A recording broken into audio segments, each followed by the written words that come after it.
안녕하십니까. 백상명리학연구소의 백상입니다. 오늘의 10분 명리학은 수에 대해서 알아보도록 하겠습니다. 우리가 일반적으로 수라고 하는 것은 자연수가 있습니다. 자연수는 1, 2, 3, 4, 5, 6, 7, 8, 9, 10에 해당이 되죠. 이 자연수의 10에 해당되는 부분들이 1에서부터 5까지를 생수, 그러니까 만들어지는 수라는 얘기입니다. 기초가 되는 거죠. 그리고 6에서부터 10까지를 성수라고 합니다. 성수, 다시 말해서 완성된 그런 숫자를 얘기하는 겁니다. 그러면 이 생수에서 성수가 되는 거는 우리가 천지인, 하늘과 땅과 인간이 숫자로 1, 2, 3에 해당이 되는데 이것을 다 합친 숫자가 6이 됩니다. 그래서 처음에 만들어진 생수에서부터 여섯 번째 되는 숫자가 성수가 되는 거죠. 그 오행을 할 때 목화토 금수 할 때에 이제 수에 해당되는 부분들이 1, 6이고 화에 해당되는 부분이 2, 7이고 목에 해당되는 부분이 3, 8, 금이 4와 9, 토가 5와 10이라고 하는 부분들이 생수와 성수로 이렇게 구성이 된 겁니다. 또 이 생수와 성수가 기본적으로 이제 저렇게 된 것은 선천수를 설명을 하면서 이제 또 다시 중복이 되겠는데 이 자연수를 나타내는 부분들이 천간과 우리가 지지로 이렇게 활용을 할 때에 적용이 된다는 겁니다. 그래서 천간으로 적용이 될 때는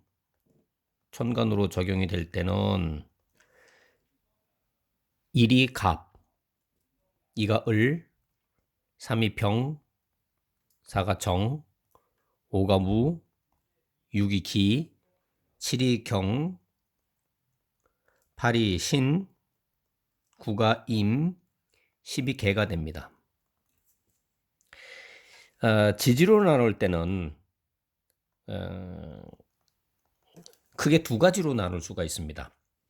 일반적으로 우리가 지지라고 하는 것은 우리가 흔히 말해서 이제 자축인묘 진사오미라고 하는 부분들이 있는데 이것은 이제 주역에서부터 그 원리가 나옵니다. 그래서 주역을 기준으로 할 때는 일이 자가 됩니다. 자, 축, 인, 묘, 진, 사, 오, 미, 신, 유, 술, 해가 되는데 여기서 신유, 술, 해라고 하는 이 부분들이 이제 그 11, 12로 이렇게 적용이 되는 겁니다. 주역은 그래서 나타낼 때는 우리가 계절이 바뀌는 거를 자월로 시작하기 때문에 결국은 동지를 기준으로 해서 이제 해가 바뀐다 이렇게 하는 거죠. 근데 우리 이제 그 명리학에서는 계절이 바뀌는 거를 입춘으로 봅니다. 그래서 입춘을 겹치면 실질적으로 나타내는 거는 이때부터 1월이라고 하는 거죠. 그래서 1, 2, 3, 4, 5, 6, 7, 8, 9, 10, 그 다음에 11, 12가 되는 겁니다. 그래서 이 적용하는 그 숫자가 약간의 차이가 있다 하는 거를 아셔야 되는데 명리학은 기본적으로 인월이 1월이다 하는 걸 아시면 됩니다.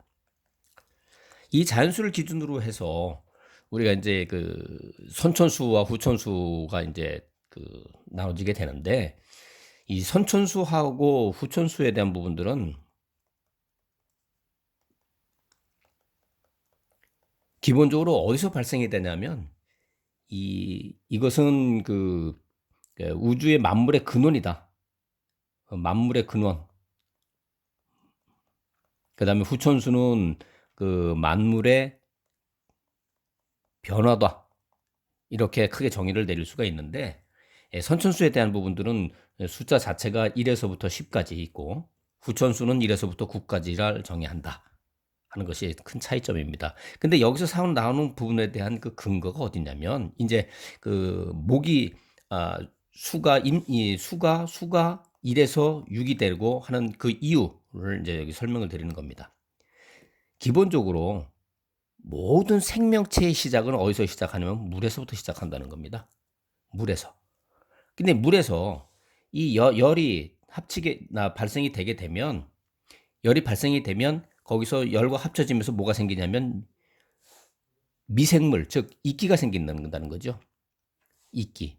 거기서 이끼가 생겨가지고서 있다가 그게 마르게 되거나 이렇게 하게 될 경우에 그 다음에도 뭐냐면 종자가 생긴다는 겁니다. 종자, 균사.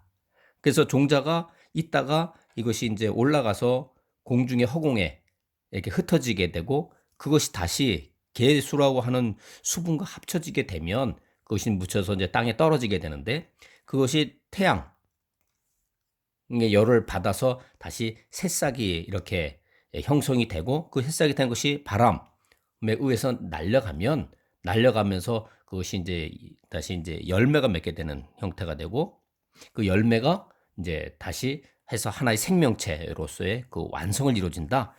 이렇게 변화가 된다는 겁니다. 그래서 여기다 이제 숫자를 붙인 거죠. 임수를 1, 2, 3, 4, 5. 개수가 6, 병 7, 을이 8, 경이 9, 그 다음에 기가 10이 되는 겁니다. 그래서 이 상태에서 돼 있는 걸 갖다가 우리가 이제 그 목, 화, 토, 금, 수라고 했을 때 여기 이제 목에 해당되는 부분들 화야 하는 부분들이 지금 그 근데 간목, 을목 그렇죠? 그러니까 이 수에서부터 어떻게 되면 임수, 계수 하기 때문에 이제 물론 양일부터 보게 되면 아까 말씀드렸습니다만은 그 생수에 대한 부분으로 만들면 1, 2, 3, 4, 5예요. 그래서 수는 1. 그다음에 화는 병화, 정화 2. 그렇죠? 그다음에 3은 목. 그다음에 4에 대한 부분들은 신금. 5에 대한 부분들은 무토. 이렇게 되는 겁니다. 그다음에 이제 성수에 대한 부분들은 6. 그다음에 7. 그다음에 여기가 을의 물목 8. 그다음에 그 경금의 9.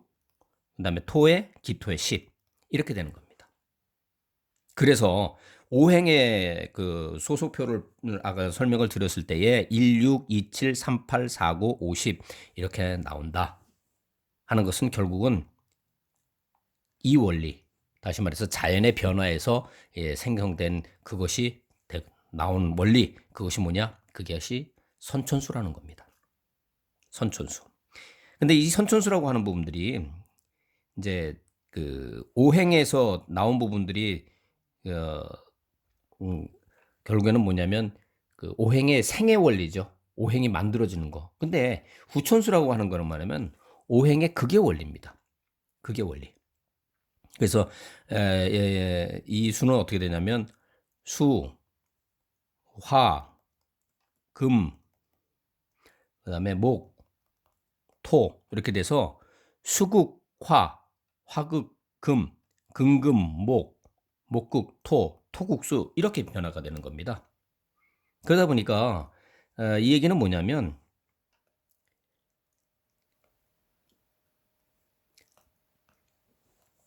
우리가 수에 대한 부분들이 아까 수가 뭐라고 했습니까? 1하고 6.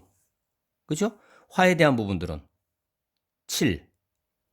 일단은 먼저 그 생수에 대한부터 먼저 말씀드리면 이 수는 1, 화는 7, 금은 9.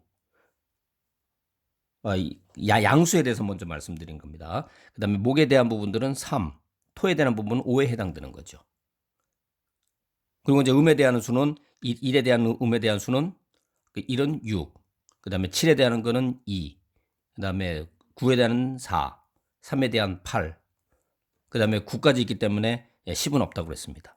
결국은 이러한 표가 만들어지게 되는 거죠. 그래서 이 표를 뭐라 그러냐? 이것을 그 마방진이라고 합니다. 마방진. 그래서 이거에 보면은 참 오묘한 것이 들어있는 게 뭐냐면 가로, 세로, 대각선 모든 것의 합이 얼마냐? 15라는 겁니다. 15. 그래서 여기서부터 발전해 가지고 나온 이론이 구성학이죠. 예. 그래서 이 선천수와 후천수에 대한 부분들이 결국은 아까 말씀드렸듯이 임수에서부터 정화, 간목, 신금, 무토, 계수, 어, 병화, 을목, 그다음에 경금, 기토로 이렇게 변화가 되는 그 원리에 의해서 만들어졌다. 그래서 선천수와 후천수로 구분이 된다 하는 겁니다. 그래서 어, 사용하는 것들이 이제 그렇게 이제 후천수하고 이제 선천수하고 해서 하는데 학문적으로 이제 이용하는 부분들이 어떻게 이용을 하느냐 하는 쪽에서 이제 약간의 좀 활용도의 차이가 있긴 있습니다만 이제 기본적으로 우리가 이제 역학에서 하는 부분들은 이제 선천수 위주로 이렇게 합니다. 후천수에 대한 부분들은 이제 구성학이라든지 뭐 육효라든지 뭐 주역계 뭐 이런 식으로 이제 거기서 활용을 하면서 이제 점을 볼 때 이제 많이 활용하는 쪽으로 이렇게 되어 있지만 기본적으로 이제 선천수를 한다. 그래서 선천수에 나온 것이 이제 오행으로 해서 그 순서가 목화토금수로 가는 어떤 그런 원리가 아니고 지금 아까 말씀드렸듯이 이렇게 자연의 변화에서 발생된 거다 하는 것이 근거가 거기에 있다는 겁니다. 그래서 선천수가 기본적으로 복희 씨가 하도에서 찾았고 그다음에 후천수는 이제 문왕의 낙서가 이제 후천수의 근본이다 하는 이제 그런 것이 이제 근원은 거기서부터 됐다라고 하는 거지만 일단은 자연수 생수와 성수, 그다음에 선천수와 후천수에 대한 부분들은 그렇게 이렇게 구성이 되고 이렇게 원리가 이렇게 돼서 나오고 이렇게 활용이 되는구나 하는 내용을 아셔야 됩니다. 아까 이제 그 근원을 다시 한번 말씀드리는데 여기 재미있는 논리가 있습니다. 임수, 정화, 간목, 신금, 무토, 계수, 병화, 을목, 경금, 기토 이렇게 돼 있습니다. 잘 보시면 양음, 양음, 양음, 양음, 양음으로 변화가 됩니다. 음량이 변하죠. 우리가 이제 보통 음량이라고 하는 걸 했고 음량이 변화가 되고 뭐 이렇게 공존하고 하는 어떤 그런 논리들이 다 어디서 나오냐면 다 이렇게 자연에서부터 발생된 것들을 이게 이론적으로 이렇게 구분을 해놓은 거라는 거죠. 그래서 이론을 해도 구분했다는 그게 중요한 게 아니고 여기서 이렇게 자연에서부터 발생되는 것들이 숫자에서부터 나오고 거기서부터 확대되고 하다 보니까 그것이 음양 오행으로 구분이 되고 그것이 우리 실생활에서 적용하고 이렇게 발전이 되는 겁니다. 그래서 오늘은 수에 대한 내용에 대해서 말씀을 드렸습니다. 오늘 강의는 여기까지 하도록 하겠습니다. 감사합니다.